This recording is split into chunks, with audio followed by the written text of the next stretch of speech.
हाय नमस्ते, मैं हूँ अमृता। तो आज फिर एक नया ब्राइडल मेकअप लेके आई हूँ। ये आपको एयर ब्रश एचडी मेकअप है और बहुत ही इजी तरीके से बताई हूँ। आप स्टेप बाय स्टेप आप इसमें समझ सकते हो। और भी जो प्रोडक्ट भी है वो भी बेसिक प्रोडक्ट है। तो सबसे पहले फेस यहाँ पे मैं क्लीन कर चुकी हूँ और यूज़ कर रही हूँ मैं सिलिकॉन बेस्ड प्राइमर, जो कि इनसाइड का है। ये बजट फ्रेंडली है, आई थिंक 400 के अकॉर्डिंग आता है, तो आप यूज कर सकते हो। और प्राइमर लगाने के बाद आपको 2-3 मिनट का टाइम देना है फेस को अच्छे से प्रेप होने के लिए। तब तक आप आई मेकअप कर सकते हो मेरी तरह। तो मैं यहाँ पे एक मीडियम कलर का कंसीलर ली हूँ, जिससे आई बेस बना रही हूँ, एक्चुअली कंसील कर रही हूँ अपना आईज़ को। इससे क्या होता है कि आप कोई भी आई कलर देते हो, जो पिगमेंट देते हो ना, वो बहुत अच्छे से दिखता है। तो कंसील देने के बाद यहाँ पे थोड़ा सा ब्यूटी ब्लेंडर से मैं टचअप की हूँ और फिर इसे लॉक की हूँ लूज़ पाउडर से, इस तरीके से। अगर आप भी कर दोगे तो बहुत अच्छे से आई मेकअप आपका होगा। फिर एक ब्राउन कलर का मैं आई शैडो ली हूँ और अभी मैं क्रिज लाइन पे दे रही हूँ। एक्चुअली बोले तो ये आई कंटूर जो होता है ना, मैं वहाँ दे रही हूँ, थोड़ा क्रीज से अब ऊपर जाके। और आउटर कॉर्नर से करते हुए मुझे इनर कॉर्नर में हमें लेके आना है। और प्रोसेस देखो आप कितना इजी है। वीडियो भी मैं फास्ट नहीं की हूँ, बहुत ही स्लो वीडियो रखी हूँ और आप बहुत इजी वे में इसे आप सीख सकते हो। एक ही पैलेट से ना मैं सारा आई मेकअप की हूँ। मैं 2 4 6 पैलेट निकाल के नहीं रखती हूँ, कन्फ्यूजन क्रिएट नहीं करती हूँ। एक ही पैलेट से ब्राउन कलर ली हूँ, लाइट ब्राउन डार्क ब्राउन दोनों को मर्ज की हूँ। फिर सेम पैलेट से मैं सीमर ली हूँ जो सिल्वर कलर का था, और उसे भी लगाई हूँ हाफ आईलिड तक। उसके बाद मैं ब्राउन कलर का ही डार्क ब्राउन कलर का आई शैडो ले रही हूँ और उसे एज अ काजल के जगह पे मैं लगाऊंगी, सॉरी आईलाइनर की जगह पे। उसके बाद मैं जेल आईलाइनर ली हूँ मैबलिन का, और उससे मैं जैसे आईलाइनर देते हैं ना, वैसे ही मैं स्मच करके दे रही हूँ। इसे देने से बेनिफिट क्या होता है, हम लिक्विड आईलाइनर भी देते हैं, तो फिर इसका क्या ज़रूरी है। तो इसे देने से क्या होता है ना कि हमारे आईज़ में जो भी गैपिंग होता है, जो हम अगर ये लगाते हैं आई लैसेस लगाते हैं तो एक गैप दिखता है। तो अगर आप इस तरीके से आई लाइनर लगाओगे तो गैपिंग नहीं दिखेगा। इतना आई मेकअप करके आपको स्टॉप कर देना है। उसके बाद आपको फेस प्रेप हो चुका है, फिर आप फेस की तरफ मेकअप कर सकते हो। मेरे हाथ में देख रहे हो ये मैक का कंसीलर है, आपके पास जो भी कंसीलर है आप वो ले सकते हो। ये मेरा एचडी मेकअप था, तो मैं यहाँ पे प्रोडक्ट भी एचडी ही यूज की हूँ। कंसीलर को मैं फिंगर की हेल्प से ब्लेंड कर रही हूँ। फिर यहाँ पे मैं फॉरएवर 52 का कंसीलर ली हूँ, जो इनके स्किन टोन के लगभग मैच कर रहा था। उससे सारे जो मेरा जो डार्क कलर का कंसीलर था वो सबको हाइड की हूँ, यानी कि मिनिमाइज कर दी हूँ, क्योंकि इसके ऊपर मैं अगर फाउंडेशन लगाऊँ तो वो ग्रे नहीं करेगा। आज मैं 2 एचडी फाउंडेशन यूज़ कर रही हूँ, जो समर के लिए तो बेस्ट है। फर्स्ट मैं यहाँ पे नार्स का ले रही हूँ, सेकेंड इसे मिक्स करूँगी मैं हुडा का। प्रॉपर मैं आपको शायद यहाँ पे नहीं दिख रहा होगा, बट मैं 2 फाउंडेशन यूज़ की थी। दोनों को इनके शेड के अनुसार मिला लूँगी, फिर ब्रश के हेल्प से अप्लाई करूँगी। और ब्रश के हेल्प से अप्लाई करने से क्या होता है ना, हर तरफ आपका फाउंडेशन इक्वली ही लग जाता है, कहीं पे ज़्यादा कहीं पे कम नहीं लगता और बहुत इजी वे में लग जाता है। ब्रश के हेल्प से आप लगाओ, फिर उसको ब्लेंड करो, बहुत इजी वे में आपको लग जाएगा। हाँ, गर्दन को भी आपको ऐसे नहीं छोड़ना है, गर्दन पे भी आपको लगाना है। जो भी आप सेम फाउंडेशन भी लगा सकते हो, और या फिर अदर किसी कंपनी का भी फाउंडेशन आप लगा सकते हो। मैं सेम फाउंडेशन लगा रही हूँ क्योंकि क्वांटिटी कुछ ज़्यादा लगती नहीं है। उसके बाद ना मैं यहाँ पे एक लेयरिंग एयर ब्रश का दे रही हूँ। प्रोडक्ट जो है मेरे पास मेकअप स्टूडियो का है। कभी डीपली मैं एयर ब्रश के ऊपर भी वीडियो बनाऊंगी कि कैसे यूज़ करते हैं, कितने डिस्टेंस पे करते हैं, कितने फाउंडेशन लगाते हैं। तो एयर ब्रश मेकअप देने के बाद मैं तकरीबन 3-4 मिनट के लिए रुकी थी, ठीक है। उसके बाद मैं यहाँ पे हाईलाइटिंग कर रही हूँ। जब लेयरिंग बैठ जाएगा ना एयर ब्रश का, तो आप उसके बाद हाईलाइटिंग कर सकते हो। और ब्यूटी ब्लेंडर के हेल्प से आप करना ताकि पैच ना बने, क्योंकि एयर ब्रश जो फाउंडेशन होता है वो लिक्विड होता है, ड्राई नहीं होता है, मैट नहीं होता है। नहीं तो आप अगर फिंगर की हेल्प से करोगे या ब्रश की हेल्प से तो पैच बन जाएगा। आप बेस्ट रहेगा ब्यूटी ब्लेंडर के हेल्प से करो। उसके बाद मैं लिक्विड यहाँ पे ब्लशर दे रही हूँ, और वो भी मैं फाउंडेशन ब्रश के ही हेल्प से दे रही हूँ। इससे देने से एक बेनिफिट जो मुझे दिखा है कि अगर आप ऐसे देते हो तो क्या होता है ना, कभी कभी वो ज़्यादा दिख जाता है ब्लशर, ठीक है, लेकिन आप फाउंडेशन ब्रश से देख के और फिर उसे मर्ज करोगे ना तो वो नॉर्मल फेस में आ जाता है। मतलब जो स्किन का कलर है ना उसके, देखो उस टाइम कितना ज़्यादा दिख रहा था ना, अभी देखो कितना कम हो गया, और ये धीरे धीरे और कम जाएगा। उसके बाद सारे मेकअप को सेट करने का टाइम आ गया। मेरे पास मैं आज मैक्सिमम जो ब्रश यूज़ कर रही हूँ वो बेली का है, और मुझे तो काफ़ी अच्छा लगा, काफ़ी अच्छा लगा। और मेरे पास जो ये सेटिंग पाउडर है वो फॉरएवर 52 का है।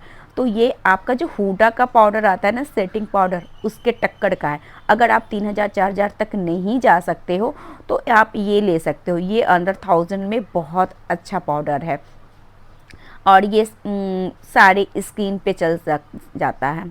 उसके बाद मैं यहाँ पे पाउडर कंटूर कर रही हूँ। अगेन मैं यहाँ पे बेली का ही ब्रश ली हूँ, और शुगर का यहाँ पे पाउडर ब्रोंज़र है, तो आप ले सकते। मेरे साइड में एक्चुअली बिहार से हूँ और इधर ज़्यादा कंटूरिंग नहीं चलता है, तो मैं यहाँ पे लाइट ही पाउडर कंटूर ही कर रही हूँ। और क्लाइंट का भी डिमांड था ज़्यादा कंटूरिंग मुझे नहीं चाहिए, बस नोज़ पे मैं थोड़ा सा हार्श दी हूँ, नहीं तो मैं एकदम नॉर्मल रखी हूँ कंटूर। और मैं ऐसे भी अपनी क्लाइंट का जो कंटूर होता है बहुत ही नॉर्मल लगती हूँ। उसके बाद आ गया फिर से ब्लश का। यहाँ पे मैं पाउडर ब्लश ली हूँ और पहले अपने हाथ पे मर्ज करके देख रही हूँ। आपको भी ऐसे ही करना, अगर आप बिगनर हो ना तो पहले अपने हाथों पे पहले मर्ज कर लो कि कितना पिगमेंट आ रहा है, और कलर एक्चुअल पैलेट के अलावा स्किन पे कैसा आ रहा है, तो आपको आइडिया चल हो जाएगा। अचानक से एक बार लोगे और अप्लाई करोगे डायरेक्ट क्लाइंट के फेस पे ना, तो ज़्यादा कम हो जाता है। तो कम हो जाए दोबारा हम कर सकते हैं, बट ज़्यादा हो जाएगा ना तो थोड़ी सी दिक्कत होती। कम तो हो जाती बट थोड़ी सी दिक्कत आती। उससे अच्छा है कि आप अपने हैंड पे उसको रब करके देख लो। यहाँ पे मेरा ब्लशर सेटिंग हो गया है। फिर यहाँ पे मैं आईब्रो फिल कर रही हूँ, और कलर जो ले रही हूँ मैं डार्क ब्राउन कलर ले रही हूँ, और उसको बहुत ही स्लोली जैसे जैसे शेप है ना क्लाइंट का, उसी शेप में मुझे आईब्रो को सिर्फ फिल करना। जहाँ जहाँ गैपिंग है ना, बस आप उसको वहाँ गैप को फिल कर लो, ठीक है। उसके बाद मैं आई मेकअप की तरफ फिर से आ गई हूँ, और यहाँ पे मैं काजल लगा रही हूँ। क्लाइंट का डिमांड था कि मुझे काजल चाहिए मैम, तो आप देखियो मैं कैसे दे रही हूँ। अगर पास आपको नॉर्मल काजल है तो आप दे सकते, नहीं तो जेल काजल को भी आप ये ब्रश के जो पीछे वाली पॉइंट होता है ना वहाँ पे आप लेके और आप दे सकते हो। लोअर लैश लाइन में भी दे दो और अपर लैश लाइन में भी दे दो। इससे क्या होता है, गैपिंग नहीं दिखता है और आइज थोड़ा सा बड़ा दिखता है। सेम कलर में फिर से पिक की हूँ जो मैं अपर आई लिड पे दी थी, अब मैं लोअर लैश लाइन पे दे रही हूँ। इससे क्या होता है ना, एक शैडो बन जाता है और थोड़ा मेकअप और ज़्यादा अच्छा दिखता है। उसके बाद मैं यहाँ पे लिक्विड आईलाइनर यूज कर रही हूँ जो कि है मैबलिन का। मेरी तरफ से तो ये बहुत अच्छा है, मैं तकरीबन 4-5 साल से यही यूज कर रही हूँ। एक ये, दूसरा रिकॉर्ड, बस ये 2 आईलाइनर यूज की हूँ और मेरे लिए तो बहुत बेस्ट है दोनों ही। ब्राइडल को बहुत अच्छे से आप दे सकते हो। उसके बाद मैबलिन का मैं सेम मस्करा भी यूज कर रही हूँ, ये भी बहुत अच्छा है। मैं मस्करा 2 बार एक्चुअली यूज करती हूँ, एक बार आई लैसेस लगाने से पहले और सेकंड मैं आई लैसेस लगाती हूँ उसके बाद। दोनों आई लैसेस को पकड़ के उस दोनों को मर्ज कर देती हूँ ताकि दोनों एक दूसरे से अलग नहीं दिखे, इसलिए मैं 2 बार आई लैसेस और 2 बार मस्करा यूज करती हूँ 2 बार, और 2 बार आई लाइनर। देन मैं यहाँ पे होजो का हाइलाइटर यूज कर रही हूँ ब्रो बॉन पे और इनर कॉर्नर पे। ये काफ़ी अच्छा हाइलाइटर है, मुझे तो अच्छा लगा, इसलिए मैं आप लोग को भी बता रही हूँ कि अगर आप लोग बिगिनर है, हाइलाइटर सर्च कर रहे हो तो आप ये हाइलाइटर ले सकते हो। अच्छा, मेरा आवाज़ थोड़ा आज भारी भारी भी लग रहा है तो थोड़ा सा इग्नोर करना। एक्चुअली आज फास्टिंग है, फास्टिंग में ही वॉइस ओवर कर रही हूँ। फिर ब्राउ बोन पे दी हूँ और आप हाइलाइटर को देखो कितना अच्छा पिगमेंट दे रहा है ना। अच्छा है, नहीं ज़्यादा दिखता है नहीं कम दिखता है, एक्चुअल जो बैलेंस में आना चाहिए ना हाइलाइटर वो दिखता है। यहाँ पे मेकअप फॉरएवर 52 का मैं यहाँ पे ग्लिटर ली हूँ, आई ग्लिटर, और फ्लफी वाले ब्रश से दे रही हूँ। और उसके बाद थोड़ा आई मेकअप में जान आ जाता है अगर आप ग्लिटर लगाते हो तो। यहाँ पे फिर लिप लाइनर का बारी है। बहुत लोगों का ये प्रॉब्लम रहता है कि मेरा लिप लाइनर काम नहीं करता है, तो ज़रूरी नहीं है कि आप एक हाई ब्रांड का लोगे तभी आपका काम करेगा, बस उसका करने का प्रोसेस आना चाहिए। आप जब भी लिप लाइनर यूज करो ना, उससे पहले एक बार शार्प कर लो, फिर आप यूज करो। जब भी इसमें चलते चलते रुक जाए ना, तो फिर उसे हाथ पे रब करो। रब करने से क्या होता है ना, उस पर लगा हुआ जो कंसीलर या फाउंडेशन रहता है ना, वो हट जाता है और फिर आप दोबारा उसको यूज कर सकते हो।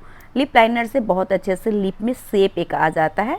हाँ, आपको आइडिया लग जाता है कि मुझे कहाँ तक लिप को ड्रॉ करना है, थोड़ा बढ़ाना है या फिर कम करना है, तो आप उससे कर सकते हो। उसके बाद मैं यहाँ पे रिकॉर्ड का मैं लिपस्टिक यूज की हूँ। लास्ट में मैं ना थोड़ा सा फिर लिपस्टिक चेंज कर दी थी, क्योंकि ये ना बहुत ही लाइट कलर में आ गया था। क्लाइंट का डिमांड था कि मुझे न्यूड टाइप का लिपस्टिक चाहिए, तो मैं एक बार तो ये ट्राई की थी, बट लास्ट में मैं ना फिर थोड़ा सा रेडिश जैसा दे दी थी, तो जो काफ़ी अच्छा लग रहा था।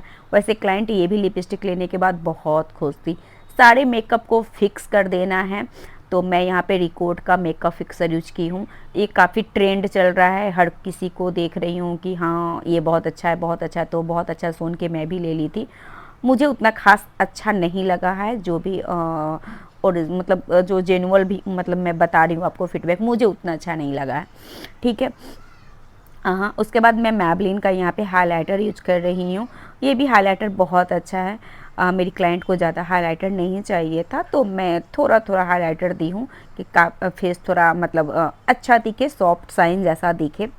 तो क्लाइंट को मेकअप एक्चुअली बहुत ज़्यादा पसंद आया। लास्ट में आप फीडबैक भी सुनना क्लाइंट का, कि वो फीडबैक भी देती है कि हाँ उनको मेकअप कैसा था। तो यहाँ पे वो बताएं कि हाँ एग्जैक्ट मुझे ऐसा ही इतना ही चाहिए, से ज़्यादा हाईलाइटिंग आप मुझे नहीं दो। फिर मैं गर्दन पे भी डाली हूँ। और ये रहा फाइनल लुक क्लाइंट का। देखो यहाँ पे लिपस्टिक भी चेंज हो गया, मुझे लगता है उस कलर से ये कलर ज़्यादा बेस्ट है। तो ये रहा इनका फाइनल लुक, और अब रहेगा इनका फीडबैक। Hi ma'am. हेलो। कैसा लगा मेकअप आपको? बहुत अच्छा, जैसा सोच के आई थी बिल्कुल वैसा। बहुत अच्छा एक्सपीरियंस रहा मेरा। Thank you. आपके अकॉर्डिंग हुआ? हाँ बिल्कुल, ओके जैसा मैम। सोचा था बिल्कुल वैसा ही हुआ। Okay, thank you ma'am. Thank you. इनको तो मेकअप बहुत पसंद आया, और आपको कैसा लगा प्लीज़ कमेंट करके बताना। चैनल को सब्सक्राइब करना। मिलती हूँ फिर नेक्स्ट वीडियो में, तब तक के लिए बाय।